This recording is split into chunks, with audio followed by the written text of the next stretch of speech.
E aí, pessoal, tudo bem com vocês? Aqui quem falou é o professor Luiz e no vídeo de hoje a gente vai resolver uma questão da UMG do ano de 2023 que fala pra gente o seguinte: é bastante comum meteoros serem atraídos pelo campo gravitacional da Terra e acabarem sendo desviados de sua órbita original, em alguns casos dando origens a belíssimas chuvas de meteoros.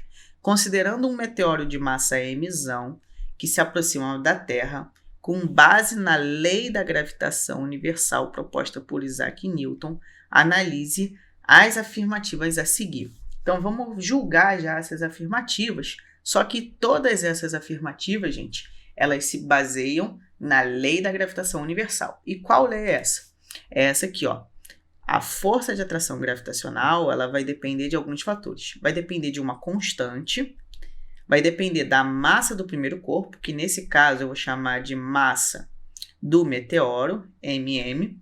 Vai depender da massa da Terra, que eu vou chamar de mt. E vai depender também da distância entre esses corpos, beleza?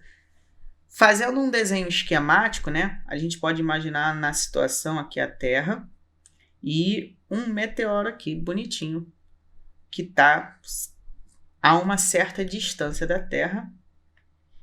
E aí, a gente pode analisar o seguinte. O que a gente vai ter que analisar?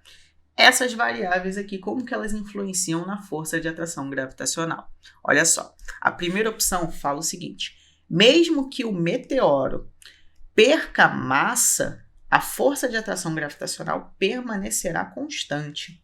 Essa opção ela está incorreta. Por quê? Porque a força gravitacional depende, né, da massa do meteoro. Ou seja, se a massa do meteoro cair, a força vai diminuir, gente. Mesmo que seja bem pouquinho, se esse meteoro perde parte da sua massa, a força gravitacional acaba diminuindo.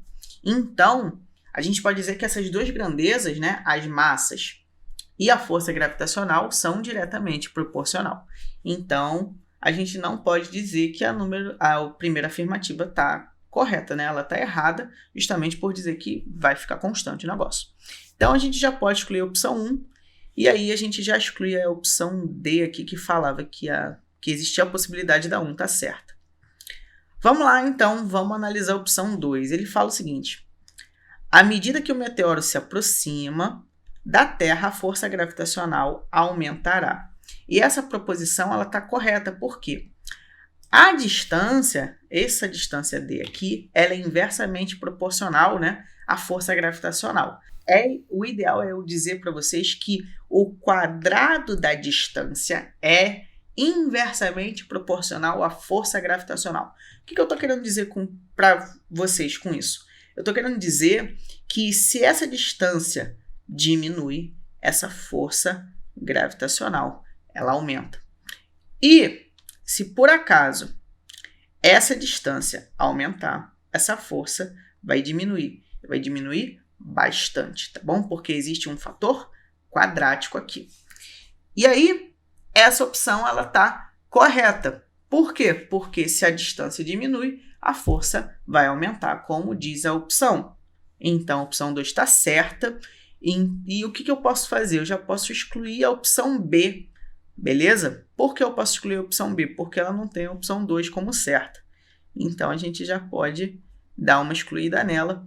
Você nem precisa ver, né, a opção 5, já que ela já não aparece mais. Vamos lá ver se a opção 3 está correta ou não.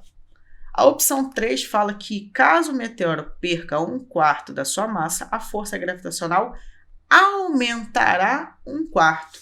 E, na verdade, observa o seguinte: se o meteoro perde 1/4 de massa, essa força gravitacional vai diminuir 1/4 e não aumentar, como ele propõe. Então, o erro da opção 3 está em dizer que existe um aumento, né? Na verdade, vai ser uma redução. A opção 3 está incorreta. E assim a gente já fica com o gabarito na letra C. Mas vamos ver o porquê a 4 está correta e a 5 está incorreta, tá bom? A 4 está correta pelo seguinte: ele fala que a força gravitacional será proporcional ao produto da massa do meteoro pela massa da Terra, né? Não tem muito o que dizer, né? Se esse valor aqui, se esse produto cai pela metade, por não existir nenhum fator quadrático, essa força aqui cai pela metade também, tá bom? Então, essa relação aqui está perfeitamente aplicada e isso justifica o motivo da opção 4 estar certa, tá bom? E a opção 5 está errada por quê? Vamos lá. Ele fala que quando a distância entre o meteoro e a Terra for metade do seu valor inicial, a força gravitacional será o dobro.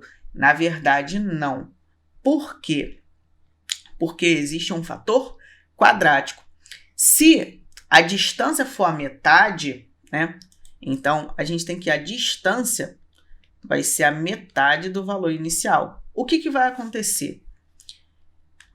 Essa distância dividiu por 2, beleza? O que vai acontecer com a força? A força tem que aumentar, só que ela vai aumentar em um fator quadrático. Então, a força vai aumentar 4 vezes, tá bom? De forma mais resumida, como que eu poderia dizer isso para vocês? Ó, se fosse uma relação inversamente proporcional, se a distância dividisse por 2, a força ia multiplicar por 2. Mas não é uma relação inversamente proporcional porque existe um fator quadrático aqui, né? Mas veja que não é uma relação direta, porque existe um quadrado aqui. Como é um quadrado, se essa distância divide por 2, por existir esse fator quadrático, a força vai multiplicar por 2 ao quadrado, beleza? Então a força fica 4 vezes maior. E por esse motivo, né, a opção 5 está errada, por justamente fazer uma relação direta. E essa relação não é direta porque existe o fator quadrático. Então a força, no caso, teria que quadruplicar. Dessa forma, a gente vai ficando por aqui com o gabarito na letra C. E eu desejo uma ótima semana, bons estudos e até a próxima. Tchau, tchau!